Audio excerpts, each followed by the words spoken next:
Bismillahirrahmanirrahim. Assalamualaikum warahmatullahi wabarakatuh. Halo rekan-rekan semua, kembali lagi dengan channel Usanogi. Baik, di kesempatan kali ini kami kembali akan berbagi informasi pada rekan-rekan sekalian berkaitan dengan pendataan non-ASN.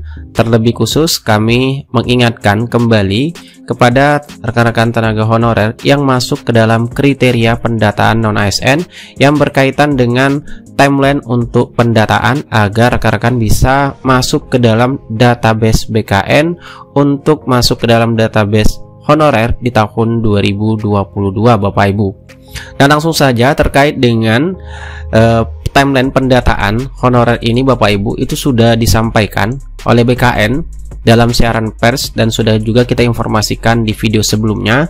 Jadi sini kami hanya mengingatkan kembali kepada rekan-rekan sekalian terkait dengan pendataan non-ASN ini, bahwasanya ada tahapan-tahapan yang sudah direncanakan ataupun yang sudah dibuat oleh BKN terkait dengan pendataan non-ASN yang harus rekan-rekan ketahui untuk di tanggal 30 September 2022 Bapak Ibu. Ya, untuk di tanggal 30 September 2022, kalau kita lihat sekarang sudah tanggal 29 Bapak Ibu. Nah, besok itu sudah tanggal 30, artinya berdasarkan timeline yang sudah dibuat oleh BKN untuk di tanggal 30 September itu Bapak Ibu adalah prafinalisasinya Bapak Ibu. Ya, prafinalisasi untuk pendataan non-ASN di tahun 2020-an. Nah, di sini Bapak Ibu, di mana untuk prafinalisasi ini, di mana nanti instansi itu akan menutup, ya. Prafinalisasi yaitu yang menutup semua proses kegiatan pendataan. Jadi besok ataupun tanggal 30 September merupakan kegiatan yang dilakukan oleh instansi untuk menutup semua proses kegiatan pendataan.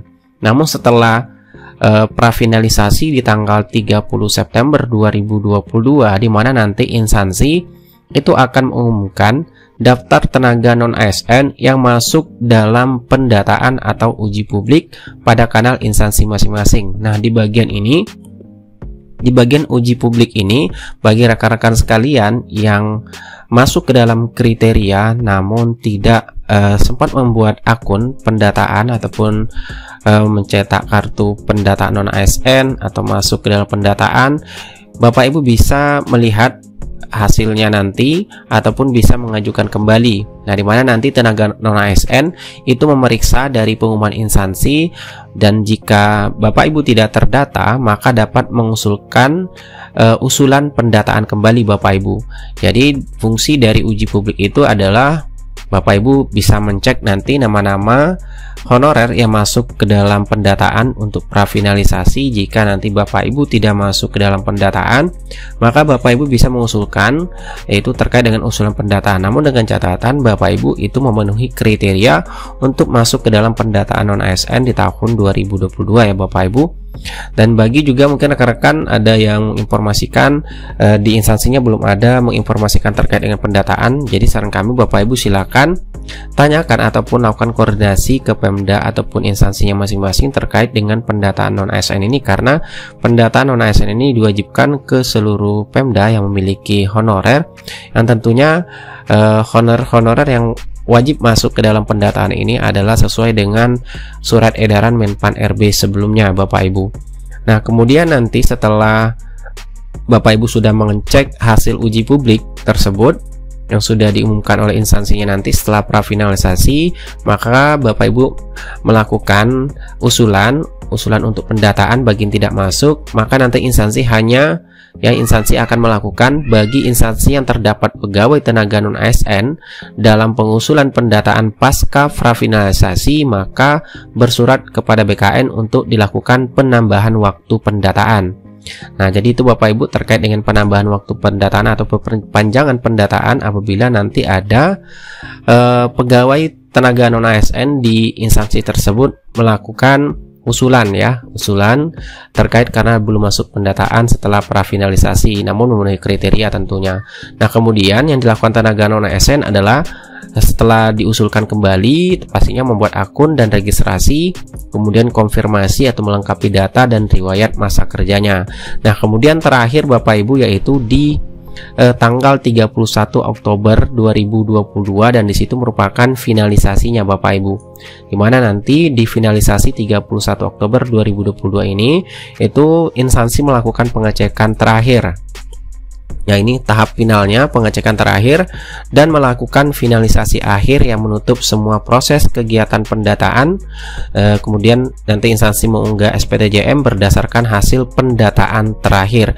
Jadi Bapak Ibu setelah tanggal 31 Oktober 2022 Bapak Ibu belum masuk juga ke dalam pendataan dan memenuhi kriteria, artinya Bapak Ibu sudah tidak bisa lagi masuk ke dalam database BKN, karena di sini tanggal 31 Oktober 2022 itu merupakan tahap finalisasi untuk pendataan non ASN ini.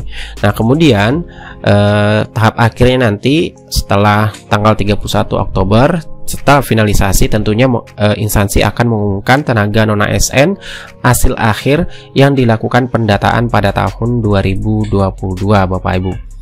Nah, itu terkait dengan informasi yang kami ingatkan sekali pada rekan-rekan sekalian yang Bapak Ibu merasa masuk ke dalam kriteria. Tentunya Bapak Ibu bisa mengetahui sendiri, karena syarat-syarat ataupun kriteria yang masuk ke dalam pendataan non ASN sudah sering kita bahas ya Bapak Ibu. Terkait dengan syaratnya, ya di sini Bapak Ibu persyaratan berdasarkan Surat Edaran Menpan RB tentang pendataan tenaga non ASN, yaitu pembayaran langsung untuk honorer THK2, untuk THK2 dan non ASN, dimana untuk sumber gajinya itu dari APBD atau APBN. Kemudian diangkat paling rendah pimpinan unit kerja, telah bekerja paling singkat selama 1 tahun, dan usianya itu paling rendah 20 tahun dan paling tinggi adalah 50 tahun. Nah, itu persyaratan yang harus rekan-rekan ketahui untuk masuk ke dalam pendataan non ASN. Nah, kemudian juga kami ingatkan juga Bapak Ibu untuk mencek kembali ya yang belum masuk ke dalam pendataan. Silakan kunjungi juga website resmi portal BKN, yaitu pendataan non-asn-bkn.go.id, untuk melihat informasi-informasi lebih jelasnya atau lebih lengkap terkait dengan alur, kemudian pertanyaan-pertanyaan seputar pendataan non-ASN di pendataan non-ASN di tahun 2022 ini Bapak Ibu. Oke, itulah informasi singkat yang dapat kami bagikan pada rekan-rekan sekalian terkait dengan pendataan non-ASN. Sekian dari Semonogi, wassalamualaikum warahmatullahi wabarakatuh.